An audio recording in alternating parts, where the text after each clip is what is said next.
Basically, I was working a case. I was investigating public corruption in Louisiana. It was a case on a sexual predator district attorney. And what ultimately happened is we had a main witness named Danielle McGovern, who was a heroic woman, whistleblower in her own right. And she'd wired up on him. We had all the goods on him. He was asking her for sex in her apartment and asking her to obstruct justice. Had it all on tape.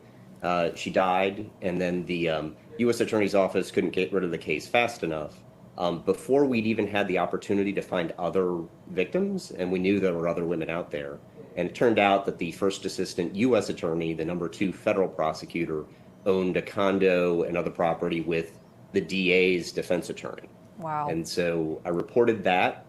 They closed the case, they declined the case, and we kept looking, and we were able to get the case reopened again with a new U.S. attorney. But they ultimately, we found 22 victims of this DA, got approval to charge him with racketeering, which is just a huge charge. Yeah. And unfortunately, the new U.S. attorney allowed his office to basically plead this guy down to harassing a witness with a 3-year maximum sentence. Oh my gosh. And essentially cut out virtually all of the sexual abuse from the factual basis that was filed with the court. So I insisted on reporting it to the judge, and I sent a letter to the judge after the FBI refused to review the letter, which I'm required to send it for review before sending it to anybody. And they broke the law by doing that, so I sent it anyway, and they suspended my security clearance. And it'll be 9 years, September 30th.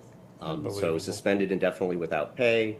And I filed suit. I've been fighting him in court ever since, really, until this deal. It's amazing the scope of victims here. I think you got about 20 women ultimately that I think your case put together, all sorts of things, sexual battery, coercion under government color for sexual favors. It is remarkable that in the middle of the Me Too era, a Justice Department that claimed it was Me Too, because this started with if I remember right, the Obama Justice Department really wasn't that interested in bringing justice here, were they? No, they weren't. And it was, I think the really sad, well, a lot of it's sad, but I think they were really just so worried about their reputation and looking bad because they had previously declined the case. And, and I think they didn't want to allow an FBI agent to have, blown the whistle on them and gotten them to change their mind. And that seems to be a common theme, is that the government, especially the higher ups making these decisions, don't want to go back on their decisions no matter how wrong they were.